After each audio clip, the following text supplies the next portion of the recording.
오늘 제목이 그저 믿기만 하십시오인데 얼핏 들으면 설교 제목이 좀 이상하게 들릴 수 있습니다. 그저 믿기만 하면 된다니 그러면 헌신이나 봉사는 필요 없다는 말인가? 라는 의문을 가질 수 있습니다. 그러나 설교 제목은 겉으로 보면 제가 정하는 것이지만 제 마음대로 정한 것이 아니고 성경 말씀이 말하는 바를 요약해서 그대로 말한 것입니다. 구원의 조건은 오직 믿음입니다. 헌신이나 봉사는 구원의 조건이 아니고 구원의 결과입니다. 구원의 조건으로 넌 할 수 있는 것이 아니고 구원의 열매 단계에서 언급되는 것입니다. 성경은 이 점을 분명히 하고 있습니다. 에베소서 2장 8절에서 9절 보면 너희가 그 은혜를 인하여 믿음으로 말미암아 구원을 받았으니 그러죠. 그러니까 거기에 무슨 헌신이나 봉사가 개입될 여지가 그 단계에서는 없는 거예요. 너희가 그 은혜를 인하여 믿음으로 말미암아 구원을 받았으니 이것은 너희에게서 난 것이 아니요 하나님의 선물이라 행위에서 난 것이 아니니 이는 누구든지 자랑하지 못하게 함이라 했습니다. 우리의 구원이 행위에서 난 것이 아님을 분명히 못 받고 있습니다. 물론 율법의 의도 있습니다. 5절 말씀과 같이 모세율법에 기록하기를 이것을 행하는 사람은 그로 말미암아 살리라 했습니다. 그것을 다 행하면 그로 말미암아 산다는 거죠. 그러나 그 법대로 행할 수 있는 사람이 없었습니다. 구약시대 때도 하나님을 기쁘시게 한 사람이 있었지만 그들은 법을 지켰기 때문이라기보다는 먼저 그 전에 하나님의 은총을 입었기 때문입니다. 노아를 보세요. 창세기 6장 9절에 보면 놀라운 말씀이 기록되어 있습니다. 노아는 의인이요 당대의 완전한 자라. 어떻게 사람이 이런 평가를 받을 수 있습니까? 성경을 기록한 분이 성령님께서 모세를 통해서 기록했는데 노아에 대해 말하기를 그는 의인이다. 당대의 완전한 자다. 그는 하나님과 동행하였으며 그랬습니다. 어떻게 사람이 하나님 앞에 의인이다, 완전한 자다, 동행했다 이런 평가를 받을 수 있을까요? 그런데 그 앞에 8절에 이런 말씀이 있습니다. 창세기 6장 8절. 그러나 노아는 하나님께 은혜를 입었더라. 그럽니다. 그러면 제가 무슨 말을 하려는 걸까요? 제가 말씀드리는 것은 노아가 의인이고 또 당대의 완전한 자고 하나님과 동행할 수 있었던 이유는 그가 하나님의 은총을 입었기 때문이라 하는 것이죠. 그래서 우리가 볼 때 옳다, 바르다, 훌륭하다, 경건하다 하지만은 그 앞에 먼저 하나님의 은혜가 나오는 것이죠. 다시 말하면 노아 자신이 완벽한 사람이라서 의인이 된 것이 아니라 하나님께서 그에게 은총을 베푸셨기 때문에 그가 의인이 될 수 있었던 것입니다. 모든 사람이 죄를 범하여 하나님의 영광에 이르지 못했지만 하나님은 구약 시대에도 죄인인 인간이 하나님과 교제할 수 있는 길을 열어놓으셨습니다. 죄를 지은 사람이 죽어야 마땅하지만 그 사람 대신에 양이나 소 같은 짐승에게 죄를 전가시켜서 그 짐승에게 안수하여 죄를 전가시키고 그 짐승을 죽게 함으로 사람의 죄를 사해 주시고 그래서 그 사람이 계속 하나님 앞에 나아갈 수 있도록 살아갈 수 있도록 교제할 수 있도록 은혜를 베풀어 주셨습니다. 구약에서는 그림자인데 그 은혜의 그림자가 신약시대에 들어와서는 실상으로 나타났습니다. 세례 요한은 예수님을 보고 자기 제자들에게 말했습니다. 보라, 세상 죄를 지고 가는 하나님의 어린 양이로다. 그렇습니다. 하나님의 어린 양이신 예수님께서 십자가에서 나를 대신해서 죽임을 당하셨습니다.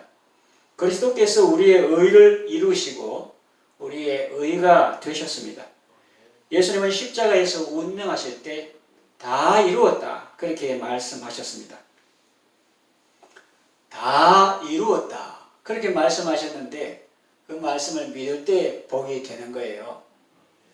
그러므로 믿음으로 말미암는 의인은 더 이상 무엇을 해야 구원을 받는다고 말하지 않습니다. 하늘에 별 따기 어려운데 그보다 더 어려운 일이 무엇이냐?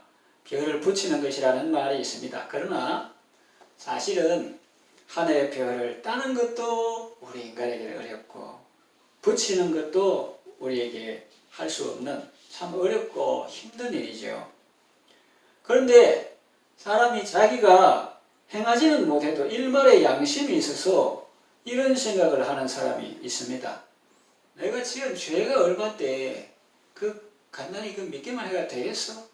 구원을 받으려면은 적어도 그 정도는 해야 된다.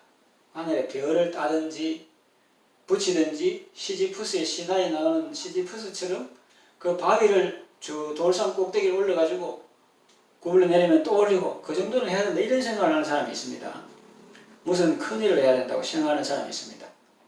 자기의 죄를 속하기 위해서는 그 지옥의 고통을 대가로 지불해야지. 그 정도 고통은 다 하고 천주교에서 죄 보속하기 위해서 사하는 거는 주님이 하시지만 보속하기 위해서 자기가 무슨 미션 같은 영화 보면은 돌 메고 막 고행하는 거 그런 거 있잖아요.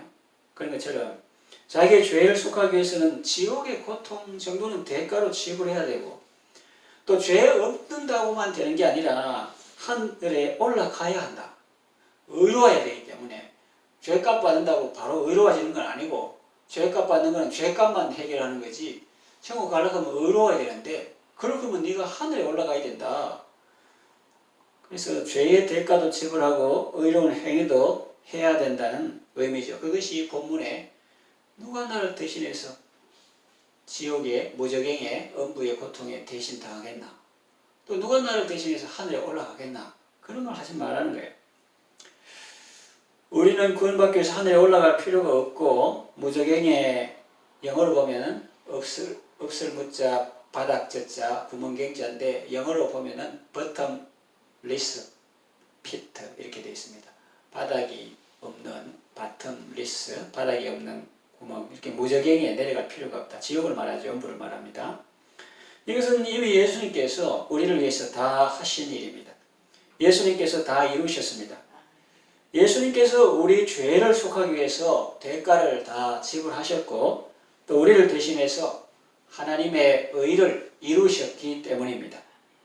그냥 성경을 그냥 읽는 게 아니라 다 이루었다 할 때 너무나 감사하고 기뻐하고 그 말씀을 믿을 때에 참된 안식을 얻을 수 있는 것입니다. 어떤 사람은 교회 권사고 직분이 오래되고 혹은 장로고 목사라도 주님 앞에 쉬지 못하는 사람, 내가 뭘 해야 될 텐데 뭘 해서 하나님이 구원한 줄로. 그러니까 아프가 병상에 있으면서도 오늘래 이러면서 내가 뭘 해야 될 텐데 목사님이 신방 가서 말해주죠. 다 이루었다. 따라해보세요. 다 이루었다. 그래가지고 예수님께서 이미 다 이루셨는데 뭘 자꾸 내가 해가지고 구원받을 걸 그렇게 생각합니까? 구원은 주님께서 다 이루신 것을 우리가 믿음으로 받는 것이고 그럼 새벽기도나 성경에 있는 거나 이런 거는 다 주님을 사랑해서 구원받은 감격으로 그렇게 하는 것이지 그거 가지고 천국 가는 건 아닙니다. 다 이루었다. 그걸 믿을 때 참된 안식을 누릴 수가 있는 것입니다. 그런데도 자기가 다시 음부에 내려가고 하늘에 올라가야 한다고 생각하는 것은 예수님을 믿지 않은 것이요 예수님의 공로를 부정하는 것입니다. 그렇다고 어떻게 보면 인간적으로 그래도 일만이 양심이나 있다. 저 인간은 그냥 지 마음대로 행해놓고 행동은 개 잡아내고 믿기만 하면 가는다 하는데 니는 그래도 양심이 있다. 이래 생각할 수도 있지만 그러나 어떻게 보면 예수 믿는 게 뻔뻔하지만은 그 집회할 때도 저 뒤에 늦게 어디 가면 어떤 사람은 길을 쓰고 엉덩이를 이렇게 빽빽이 요새는 많이 안 모이지만 옛날 70년대 빽빽이 사람 모이는데 엉덩이를 비주고 앉아 탁 안고 해가지고 일단 은혜 받고 그래 합니다. 물론 우리가 예절도 지켜야 되지만 그래서 이 죄인이 믿기만 한다고 되겠나? 지옥의 고통을 대가로 지불하고 또 어려움도 당하고 이래야지. 그러지만 그렇게 말한다고 해서 자기가 그 엄청난 일을 실제로 할 수 있는 것도 아닙니다. 그럼 네가 네 죄값을 한번 지불해봐. 네가 음부에 내려가 보고 네가 하늘에 직접 올라가 봐. 그거 안 되는 거예요. 우리가 할 수 없는 일이니까 예수님께서 우리 대신 다 이루셨으니 우리는 예수님과 그분이 하신 일을 믿고 감사하면서 날마다 순간마다 그 은혜 가운데 감사하며 살면 되는 것입니다. 구원을 얻는다는 것이 내가 태산을 넘고 바다를 건너고 저 먼 산꼭대기에 숨겨져 있는 그 무엇을 얻는 것이 아닙니다. 오늘 말씀과 같이 구원의 말씀은 바로 가까이에 있습니다. 내 입에 있고 내 마음에 있습니다. 8절 그러면 무엇을 말하느냐? 말씀이 네게 가까운 내 입에 있으며 내 마음에 있다 했으니 곧 우리가 전파하는 믿음의 말씀이라 그랬어요. 그래서 그 말씀을 믿고 순종하면 구원을 받는 것입니다. 다른 무엇을 해서 행위를 해서 구원을 받으려는 생각을 버려야 합니다. 예수님께서 이미 우리를 위해서 이 땅에 오셔서 십자가에 죽으시고 또 죽은 자 가운데서 사흘 만에 부활하셨기 때문에 이 사실을 믿기만 하면 구원받는 것입니다. 다음 주에 살펴보겠지만 9절을 미리 보면 네가 만일 입으로 예수를 주로 시인하며 또 하나님께서 그를 죽은 자 가운데서 살리신 것을 내 마음에 믿으면 구원을 받으리라 그랬어요. 이 구원의 조건, 구원받는데 여기에는 행위가 헌신이 봉사가 개입할 여지가 없습니다. 그건 이제 그 다음에 구원의 열매로 그것이 참 믿음인가 아닌가 할 때 평가되는 것이지. 우리가 예배 전에 부른 찬송 가사 보면 큰 죄에 빠진 날 위해 주 보혈 흘려주시고 또 나를 오라 하시니 주께로 거저 갑니다 그랬죠. 뭔가 이상하다. 헌신 들고 봉사 한 보따리 사들고 수고 노력 땀 들고 가야지 뭘 주께로 거저 가 이렇게 생각할 수 있는데 그렇지 않다는 거예요. 큰 죄에 빠진 날 위해 주 보혈 흘려주시고 또 나를 오라 하시니 주께로 거저 갑니다 그랬어요. 거저 가기만 하면 됩니다. 왜냐하면 내가 마디를 예시대에 누더기를 걸친 그래 노숙해가지고 여기 씻지 못해서 땀이 쩔어 있고 머릿속 냄새가 나 그런 상태였는데 임금이 행차하다가 불쌍해서 불러주셨다고 합시다. 누더기 걸친 거지를 임금이 불쌍히 여기서 오라고 하면 거저 가면 되는 것입니다.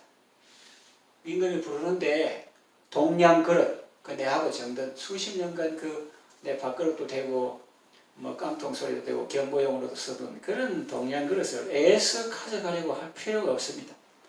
또 그걸에 놓은 밥을 안 가져가도 됩니다.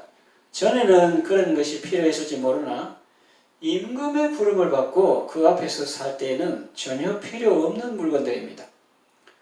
구걸해서 먹고 누더기 걸치고 추운 겨울날 밤을 지새야 되는 그런 생활과는 비교할 수 없는 깨끗하고 밝은 삶을 선물로 받았는데 감사한 마음으로 임금 앞에 거저 가면 되는 것이지.